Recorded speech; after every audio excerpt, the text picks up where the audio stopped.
नमस्कार दोस्तों, आज के इस वीडियो में आपका स्वागत है। और आज के इस वीडियो में हम देखने वाले हैं प्रैक्टिस सेट 4.1 के कुछ क्वेश्चंस जो हमने प्रीवियस वीडियो में किए थे। लेकिन प्रीवियस वीडियो में हमने प्रैक्टिस सेट 4.1 के सिर्फ 3 ही क्वेश्चन सॉल्व किए थे। तो अभी क्वेश्चन नंबर 4 से क्वेश्चन नंबर 7 तक हम इस वीडियो में सॉल्व करने वाले हैं। तो चलिए 1 बाय 1 सॉल्व करते हैं। तो अभी देखिए 4th नंबर का क्वेश्चन दिया हुआ है। The taxable value of a wristwatch belt is rupees 586. Rate of GST 18%. Then what is the price of wristwatch belt for customer? ठीक है, तो जो हमें पहले दिया हुआ होगा हम उसे लिख देंगे। तो यहाँ पे लिख देता हूँ मैं गिवन क्या दिया हुआ है, taxable value of wrist watch belt. तो मैं यहाँ पे लिख देता हूँ taxable value of wrist watch belt is equal to दिया हुआ है ₹586। अभी देखिए taxable value of wrist watch belt दिया हुआ है। तो टैक्सेबल वैल्यू मतलब अभी तक जिसमें जीएसटी अमाउंट इंक्लूड नहीं की है उसको हम बोलते हैं टैक्सेबल वैल्यू, ठीक है। और दूसरी चीज दी हुई है रेट ऑफ जीएसटी 18%। तो यहाँ पे लिख देता हूं मैं rate of GST is equal to 18%। और निकालना क्या है हमें, then what is the price of wrist watch belt for customer. तो रिस्ट वॉच बेल्ट की हमें प्राइस निकालनी है। तो यहाँ पे लिख देता हूं मैं, एक मिनट सॉरी, हमें price of wrist watch belt निकालनी है, ठीक है। तो price of wrist watch belt क्या आएगी, तो देखिए कस्टमर के लिए हमारी जो प्राइस रहेगी तो रहेगी taxable value plus GST amount, ठीक है। टैक्सेबल वैल्यू में जीएसटी अमाउंट हम ऐड करते हैं तो हमें कस्टमर के लिए जो प्राइस रहेगी वो प्राइस हमें मिल जाती है। तो यहाँ पे लिख देता हूं मैं तो price of wrist watch belt for customer is equal to क्या रहेगी, taxable value plus GST amount रहेगी, ठीक है। तो हमें देखिए क्या क्या पता है, हमें टैक्सेबल वैल्यू पता है, जीएसटी अमाउंट हमें नहीं पता है। लेकिन जीएसटी रेट दिया हुआ है तो जीएसटी रेट से हम जीएसटी अमाउंट निकाल लेंगे। तो जीएसटी अमाउंट कैसे निकालेंगे, तो यहाँ पे देखिए फार्मूला है GST amount is equal to, किसकी जीएसटी अमाउंट निकालनी है, तो इसकी टैक्सेबल वैल्यू। तो टैक्सेबल वैल्यू की का 18% निकालेंगे, मतलब टैक्सेबल वैल्यू का 18% मतलब 18/100 मल्टीप्लाई बाय 586, ठीक है। तो 18 को 586 से मल्टीप्लाई कर देंगे और उसे 100 से डिवाइड कर देंगे तो हमें मिल जाएगा 18 मल्टीप्लाई बाय 586 डिवाइडेड बाय 100। तो हमें जो वैल्यू मिलेगी वो हो जाएगी 105.48 रुपीज में आएगा, ठीक है, ये क्योंकि रुपीज अमाउंट है ना, ठीक है। तो अभी हमें जीएसटी अमाउंट भी मिल गई और हमें टैक्सेबल वैल्यू भी पता है। तो अभी हम price of wrist watch belt for customer निकालेंगे। तो मैं यहाँ पे लिख देता हूँ price of wrist watch belt for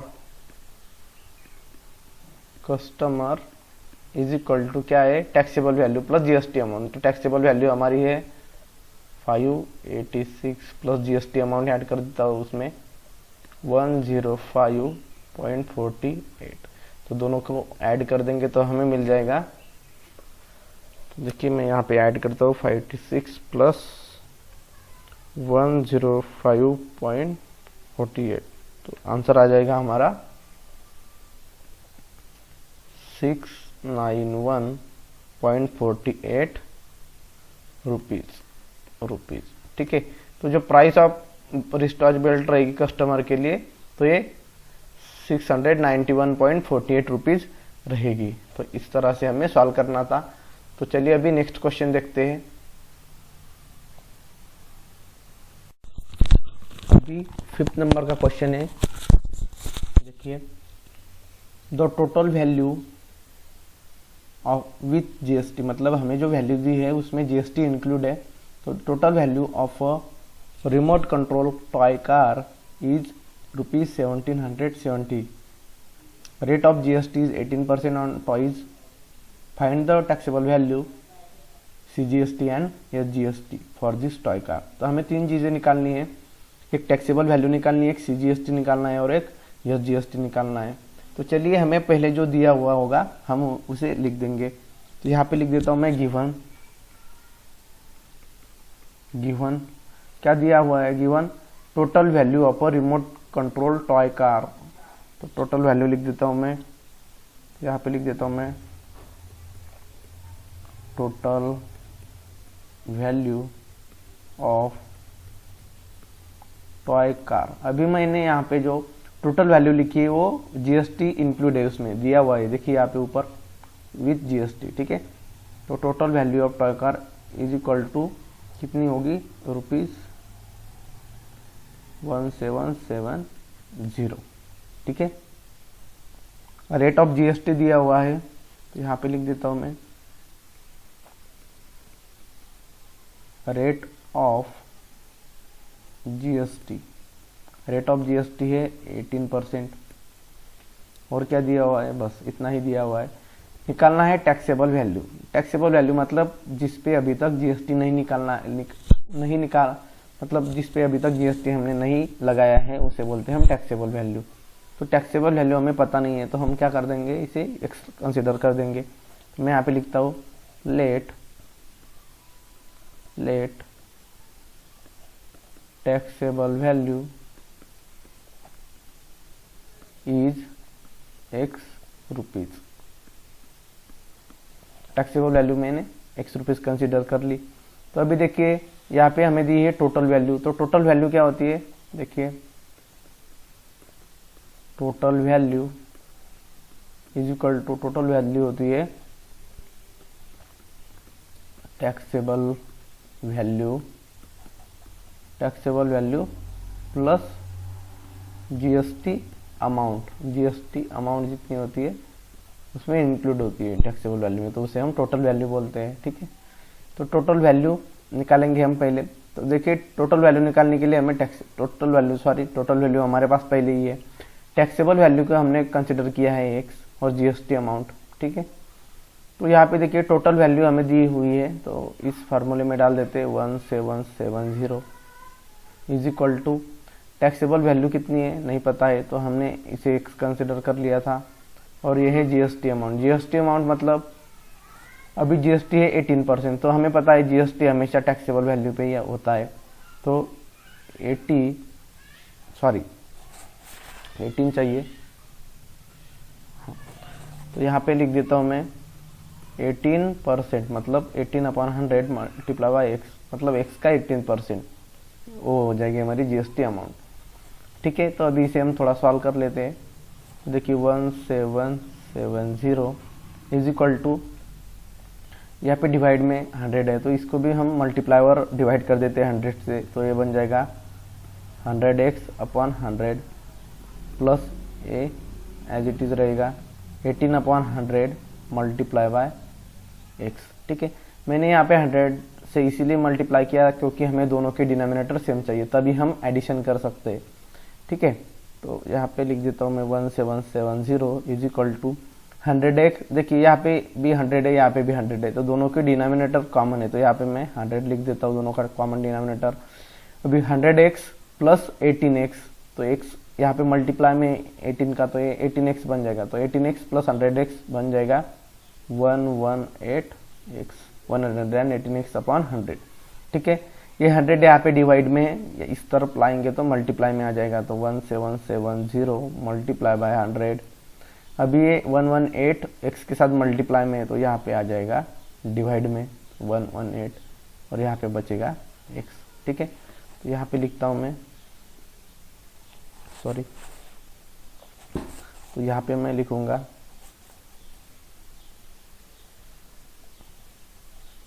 x is equal to, ठीक है, तो 1 तो यहाँ पे मैं इसे सॉल्व कर लेता हूँ। देखिए 1770 मल्टीप्लाई बाय 100 डिवाइडेड बाय 118, तो आंसर आ जाएगा 1500। ठीक है, तो 1500 x की वैल्यू आ गई 1500। ठीक है, तो taxable value is x rupees consider किया था, तो टैक्सेबल वैल्यू मिल गई हमें, तो टैक्सेबल वैल्यू लिख लेता हूँ मैं यहाँ पे। Taxable value is equal to 1500 rupees. ठीक है, तो ये टैक्सेबल वैल्यू हमें मिल गई। ठीक है, इसे मैं ब्रैकेट कर लेता हूँ। ठीक है, तो इस तरह से मुझे टैक्सेबल वैल्यू मिल गई। अभी क्या निकालना है, CGST निकालना है और एक दूसरी चीज है SGST। ठीक है, तो CGST SGST निकालना है, तो हमें पता है CGST और SGST दोनों मिलके GST बनता है। ठीक है, तो टोटल GST अमाउंट हम पहले निकालेंगे, तो वो कैसे निकालेंगे, तो देखते हैं। देखिए GST अमाउंट, तो GST अमाउंट हम निकालेंगे, देखिए कैसे। GST amount is equal to, तो टोटल टैक्सेबल वैल्यू है 1500 रुपीज। 1500 जो टैक्सेबल वैल्यू है उसे अगर हम 18 से मल्टीप्लाई कर देंगे, 18% से, मतलब रेट ऑफ GST 18% है, तो टैक्सेबल वैल्यू पे ही तो रेट GST लगेगा ना। तो हम क्या करेंगे, इसको 18/100 से मल्टीप्लाई कर देंगे, मल्टीप्लाई बाय यहाँ पे x है। ठीक है, सॉरी 1500 चाहिए, 1 मिनट सॉरी, यहाँ पे थोड़ा गलती हो गया।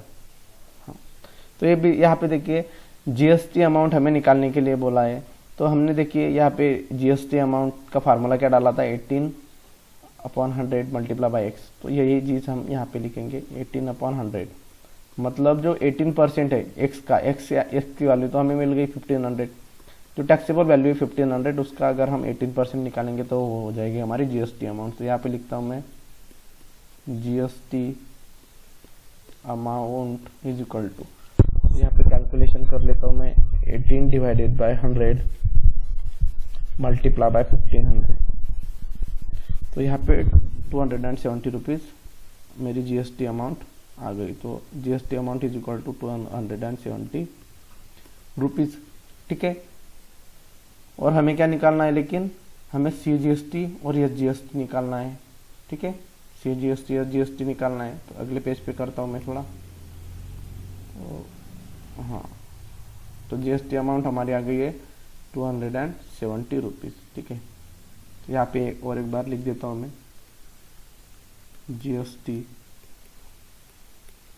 GST amount is equal to 270 rupees हमें मिली है।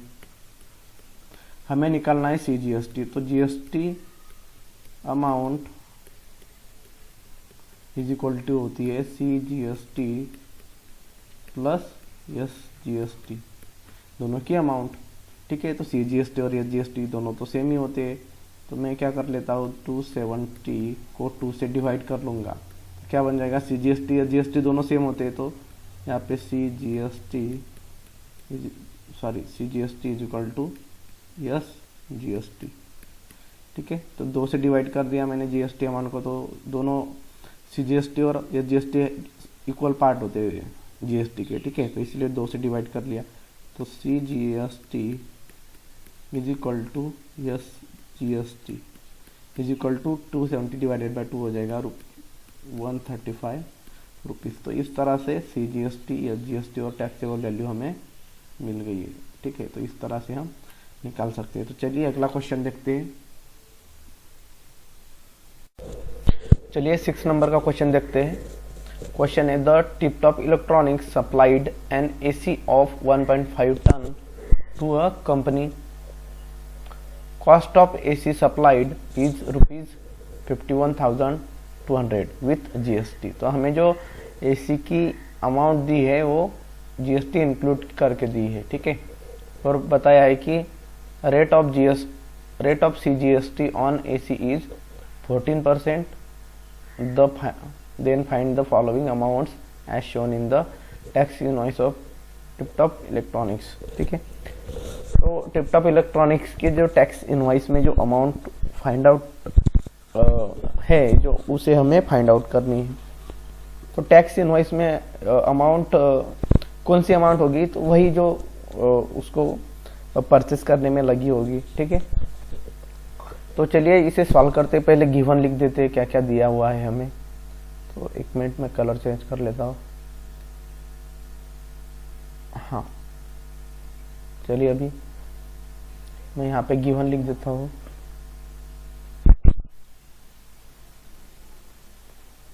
गिवन, ये हो गया गिवन। अभी देखिए, Tiptop Electronics supplied an AC of 1.5 ton to a company. Cost of AC supplied is 51,200 rupees. तो कॉस्ट ऑफ AC सप्लाई दी है विद GST है, तो विद GST होगी तो हम इसे टोटल कॉस्ट बोलते हैं। तो मैं यहाँ पे लिख देता हूँ total cost of AC। GST include है इसमें, इसलिए मैंने यहाँ पे टोटल कर दिया। कितने रुपीज है? 51,200 रुपीज, ठीक है। और क्या दिया हुआ है? Rate of CGST on AC 14%। Rate of CGST, तो हमें दिया हुआ है रेट ऑफ CGST। तो हमें पता है कि रेट ऑफ CGST और SGST इक्वल होता है। तो मतलब मैं इसे यहाँ पे इक्वल कर देता हूँ किसके? रेट ऑफ SGST के। रेट ऑफ SGST और CGST हमेशा सेम ही होता है। तो इज इक्वल टू कितना होगा? 14%, ठीक है। तो ये 14% कर दिया मैंने, ठीक है। तो GST रेट कितना हो जाएगा? तो GST अगर CGST और SGST रेट 14% है तो SGST रेट ऑफ कोर्स उसके डबल होता है, तो 28%, ठीक है। तो इस तरह से मैंने यहाँ पे लिख दिया। और क्या बताया, नीचे हमें एक एक चीज दी हुई है वो हमें निकालना है, ठीक है। तो हमें निकालना है rate of SGST, rate of GST, taxable value of AC, total amount of GST, amount of CGST और अमाउंट ऑफ SGST, ठीक है। तो रेट ऑफ SGST हमने निकाल ही लिया, हमें पता है रेट ऑफ GST और रेट ऑफ SGST क्या होता है। तो ठीक है, पहली चीज तो हमें अपने आप मिल गई।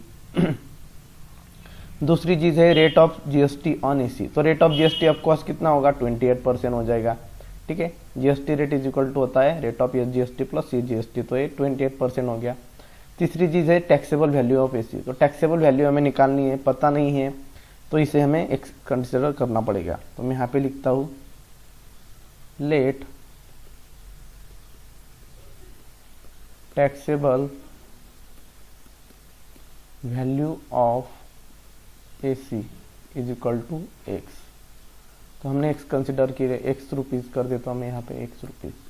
तो जो AC की टैक्सेबल वैल्यू होगा हमने X कंसिडर कर ली। टैक्सेबल वैल्यू मतलब जिस पे अभी तक GST नहीं लगा है। तो मैं यहाँ पे लिख देता हूँ हमें क्या दिया हुआ है? टोटल कॉस्ट ऑफ AC दी हुई है। टोटल कॉस्ट मतलब GST इंक्लूड करके दिया हुआ है। तो मैं यहाँ पे लिखता हूँ टोटल कॉस्ट ऑफ AC। तो टोटल कॉस्ट ऑफ AC क्या होता है? हमें पता है taxable value plus GST amount. Taxable value plus GST amount होता है, ठीक है। तो यहाँ पे लिख देता हूँ मैं टोटल कॉस्ट ऑफ AC कितना है? 51,200 is equal to taxable value कितनी है? हमने X कंसिडर कर ली, पता नहीं है तो। और GST अमाउंट कितना होगा? तो जब देखिए यहाँ पे GST अमाउंट तो हमें पता नहीं है, लेकिन GST रेट पता है। तो GST रेट 28% है। तो ये जो 28 है, तो हम इसे यहाँ पे ऐसे लिख देंगे 28/100, मतलब 28% ऑफ किसका? टैक्सेबल वैल्यू का। टैक्सेबल वैल्यू पे तो GST लगता है ना, ठीक है। तो इस तरह से मैंने कर दिया। अभी इसे हम नीचे सॉल्व करेंगे। तो यहाँ पे लिख देता हूँ मैं 51,200 इज इक्वल टू, तो यहाँ पे देखिए डिनोमिनेटर में 100 है, तो यहाँ पे मैं x को 100 से मल्टीप्लाई और डिवाइड कर देता हूँ ताकि दोनों की डिनोमिनेटर सेम हो सके और हम आसानी से एडिशन कर सकें। ठीक है, तो प्लस 228x अपॉन 100, तो यहाँ पे मल्टीप्लाई करके, सॉरी यहाँ पे एक काम करता हूँ मैं, 1 मिनट, हाँ ये थोड़ा इस तरफ लिख देता हूँ मैं, 28x अपॉन 100, सॉरी हाँ 28 अपॉन 100। हाँ तो यहाँ पे देखिए तो यहाँ पे देखिए डिनोमिनेटर 100 है, यहाँ पे भी डिनोमिनेटर 100 है। ठीक है, तो मैं क्या कर लेता हूँ, दोनों डिनोमिनेटर को एक ही बार कॉमन लिख देता हूँ, तो इज इक्वल टू देखिए ये 51,200 इधर इस तरफ ही रहेगा, तो 100x प्लस 28x हो जाएगा 128x, और दोनों के डिनोमिनेटर कॉमन है, तो मैं यहाँ पे कॉमन लिख देता हूँ।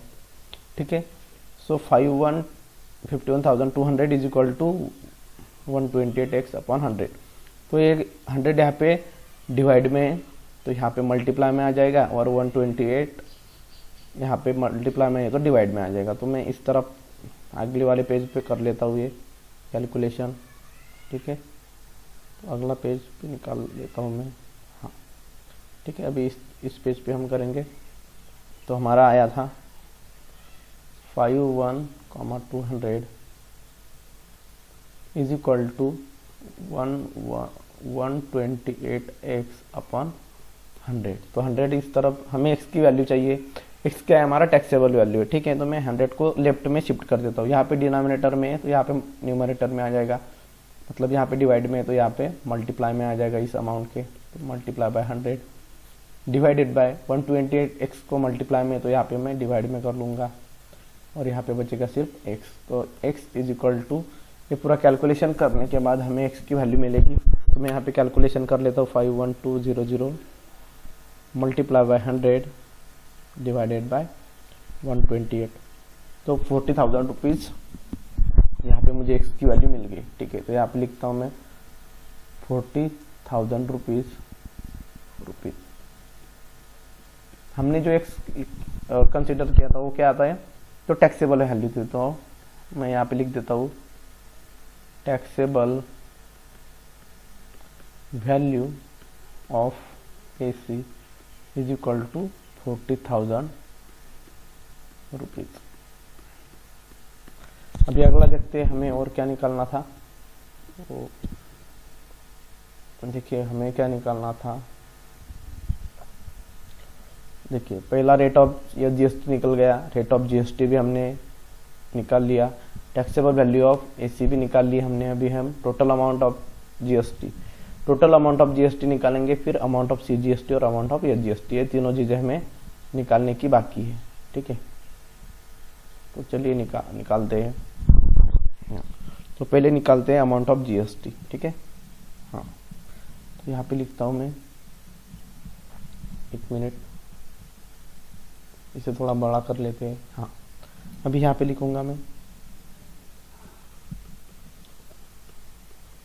अमाउंट ऑफ जीएसटी, तो अमाउंट ऑफ जीएसटी क्या आएगा, तो रेट ऑफ जीएसटी कितना है हमारा 28%, तो 28 अपॉन 100 मतलब 28% को हम किससे मल्टीप्लाई करेंगे, टैक्सेबल वैल्यू। ठीक है, तो 40,000 से इसे मल्टीप्लाई कर देंगे तो हमें मिल जाएगा अमाउंट ऑफ जीएसटी। ठीक है, तो अगर इसे आप सॉल्व करेंगे 28 मल्टीप्लाई बाय 40,000 डिवाइडेड बाय 100, तो आपको आंसर मिल जाएगा 11,200 रुपीज़। ठीक है, तो अमाउंट ऑफ जीएसटी मिल गया हमें।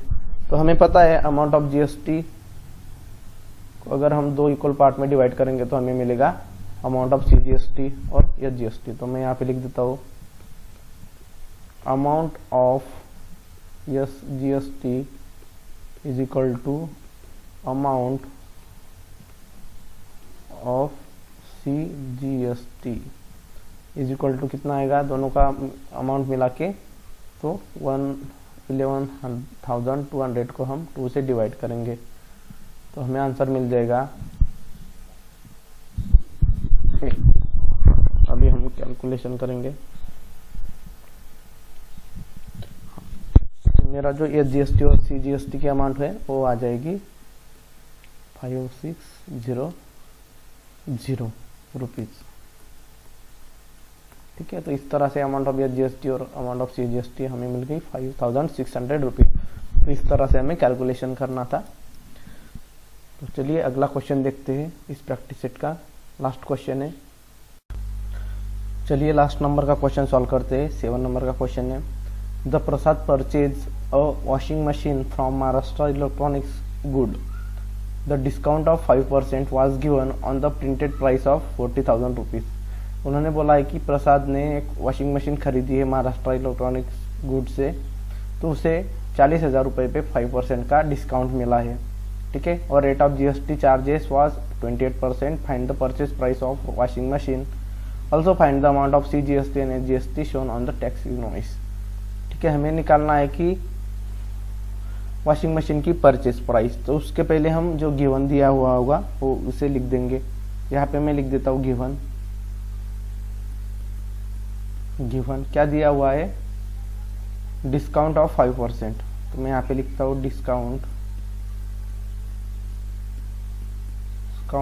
ऑफ 5% किस पे, was given on the printed price of 40,000 rupees. तो 5% discount of 5% on rupees 40,000 rupees पे उसे 5% का डिस्काउंट मिला है, यहाँ पे लिख दिया मैंने।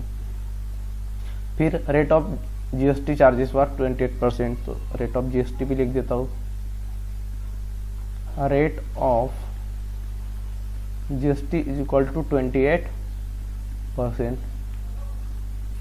Find the purchase price of a washing machine. तो परचेज प्राइस हमें फाइंड आउट करनी है। तो परचेज प्राइस क्या रहेगी, जो भी टैक्सेबल वैल्यू रहेगी उसमें अगर हम GST अमाउंट ऐड कर देंगे तो हमें मिल जाएगा purchase amount of washing machine.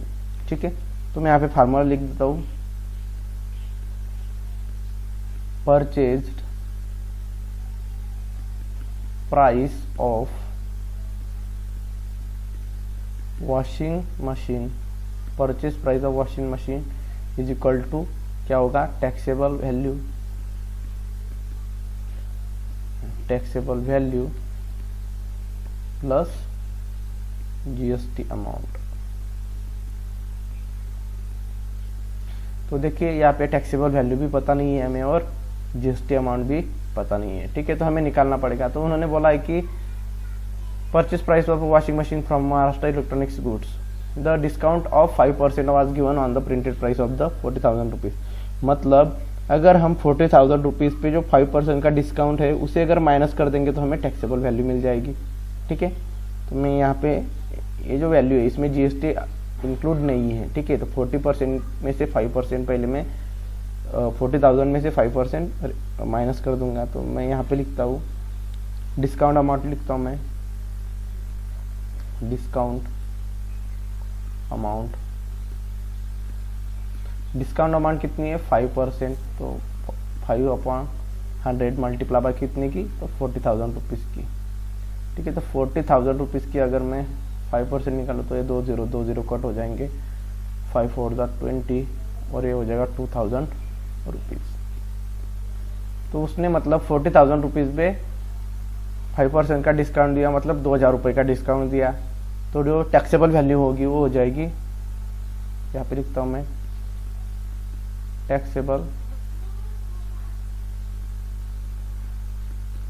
Value of washing machine, taxable value of washing machine is equal to कितना हो जाएगा, जो 40,000 में से 2,000 रुपीज़ में माइनस कर दूंगा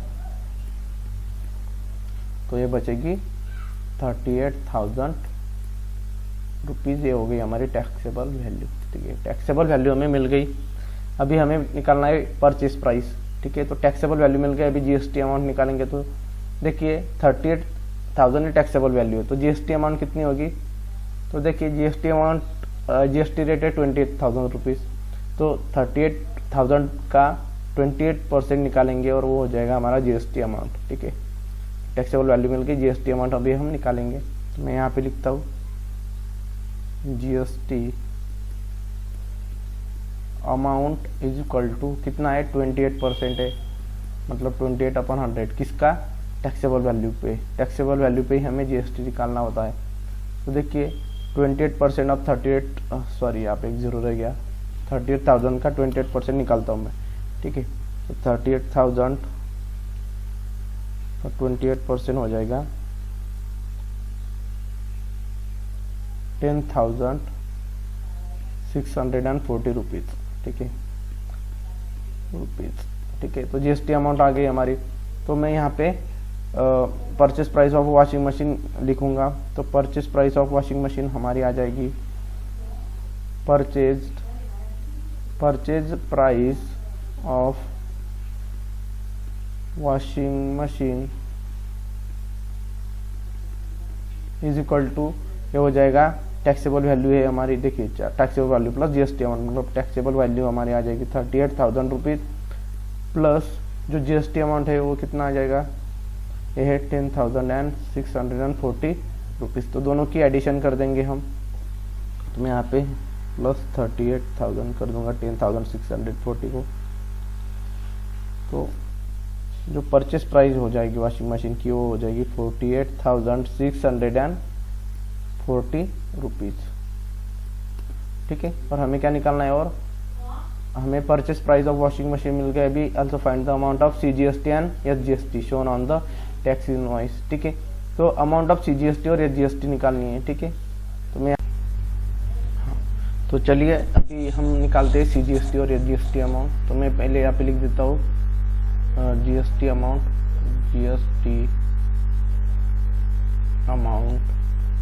हमारी जीएसटी अमाउंट हमने पहले निकाल ली है, वो है 10,640 रुपीज़। ठीक है, तो हमें पता है जीएसटी और सीजीएसटी अमाउंट जीएसटी का ही पार्ट होता है, इक्वल टू पार्ट्स में डिवाइड अगर हम जीएसटी को करेंगे तो ये सीजीएसटी और एसजीएसटी दो पार्ट मिल जाएंगे। मतलब जो एसजीएसटी और सीजीएसटी की अमाउंट है वो हमेशा सेम रहेगी। तो yes GST is equal to CGST is equal to हो जाएगा 10,640 को हम 2 से डिवाइड कर देंगे। तो ये हमारा जो आंसर आ जाएगा ये आ जाएगा 12,320 रुपीज़। इस तरह से हमें सॉल्व करने थे। तो मिलते हैं जल्द ही अगले वीडियो में, तब तक नमस्कार।